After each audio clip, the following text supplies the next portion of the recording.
Bonjour à toutes et à tous d'Angora, j'espère que vous allez tous bien et que la vie se passe à peu près comme vous le souhaitez, à la grâce de Dieu.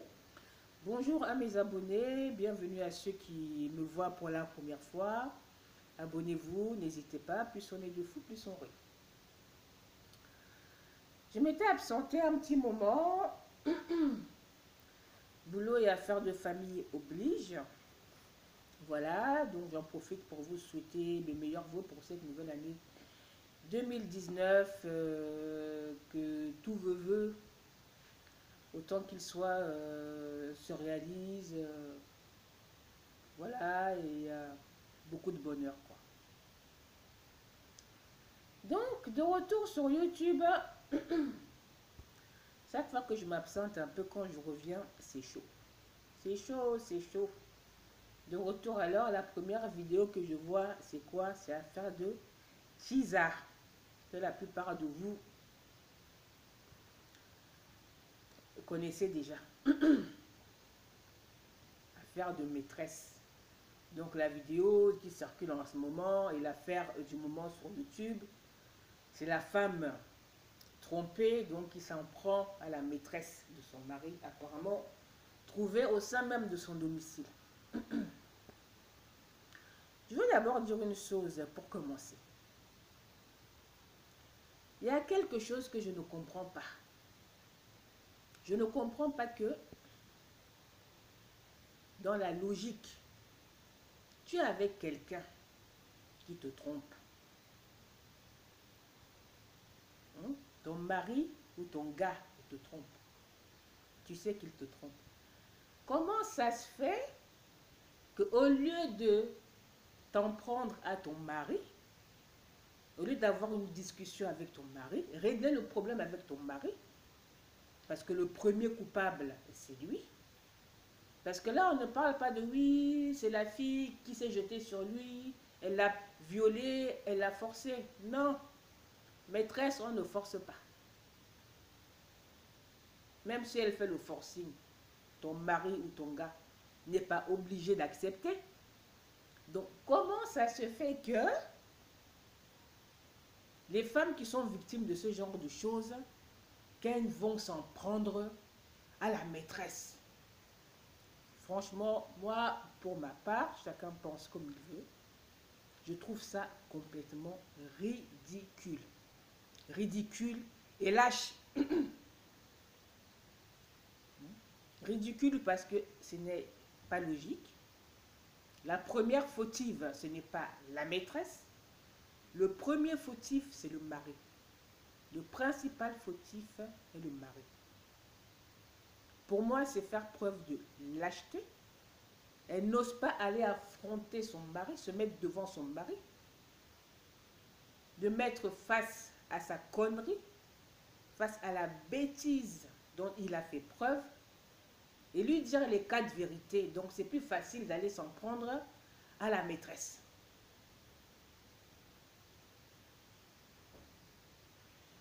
Les hommes qui font ce genre de pratiques, ce ne sont pas des pratiques isolées. S'il a fait une fois, il a déjà fait et il fera encore. Comme je l'avais déjà dit dans l'une de mes précédentes vidéos, quand tu sais que l'homme avec qui tu es comme ça, il y a deux options en ce qui me concerne. Ou tu acceptes, donc tu avales tes couleuvres dignement. Ou tu n'acceptes pas, tu dis papa, ou tu arrêtes tes conneries, ou moi je prends mes valises, je me casse d'ici. Voilà. Ou tu acceptes, ou tu n'acceptes pas.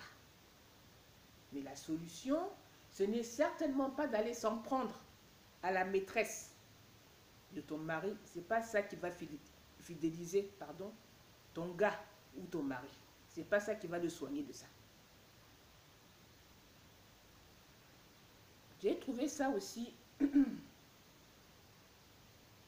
pathétique. Dans un moment, dans la séquence, on voit qu'elle n'est pas seule à s'en prendre à cette pauvre fille. Il y a ses copines.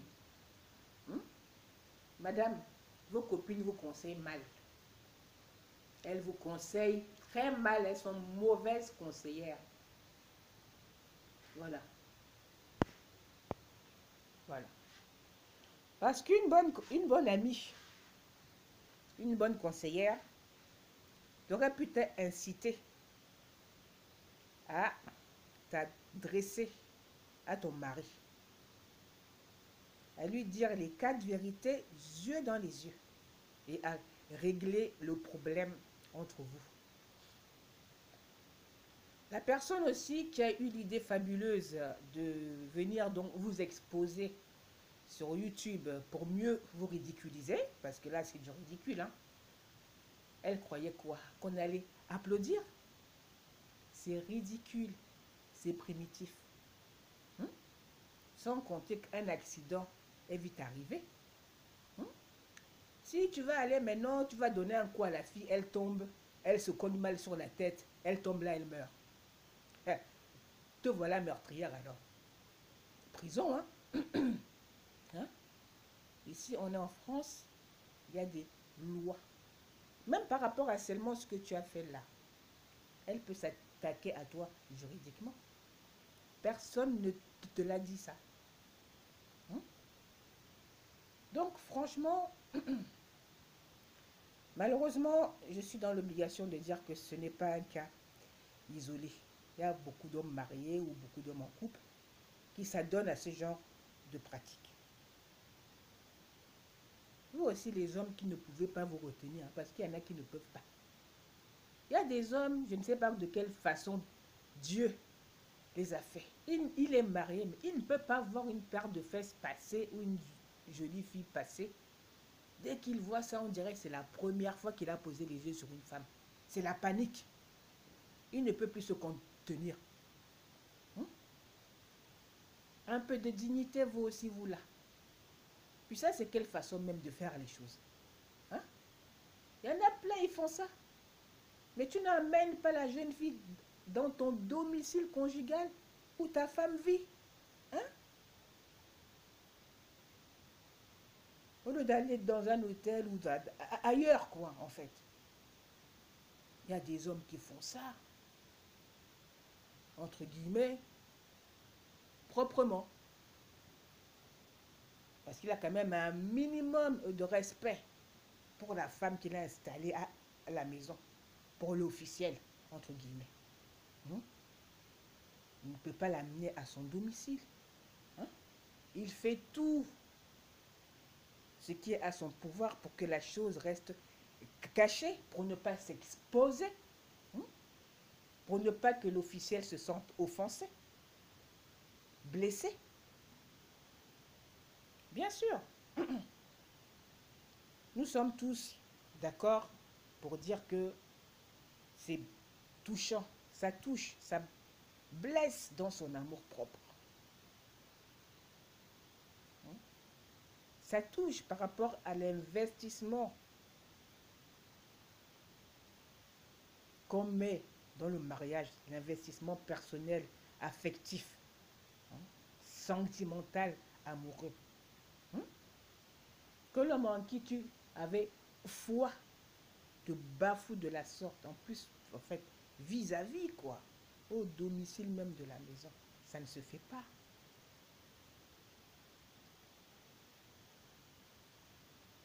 Voilà, en fait, c'était mon petit point de vue par rapport à cette affaire-là. En tout cas, tout ce que je peux vous dire, madame,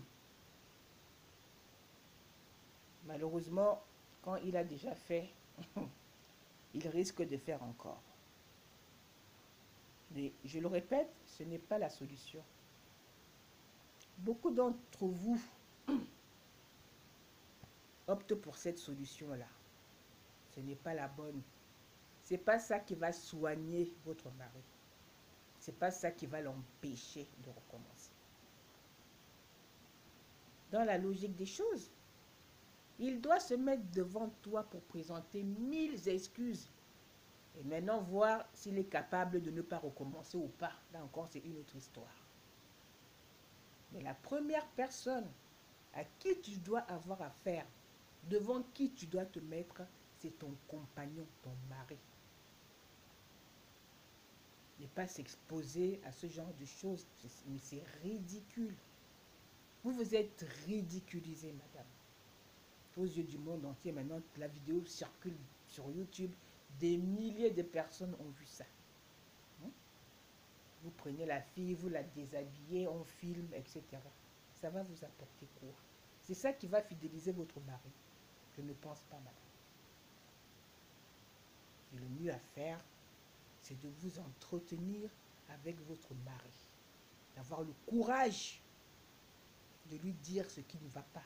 De lui dire votre mécontentement, votre humiliation, l'humiliation qu'il vous a fait subir maintenant aux yeux du monde entier. Voilà, ma part. Abonnez-vous à la chaîne d'Angora. Donc, au plaisir de vous revoir comme possible. Portez-vous bien et que Dieu vous garde. Bisous à vous.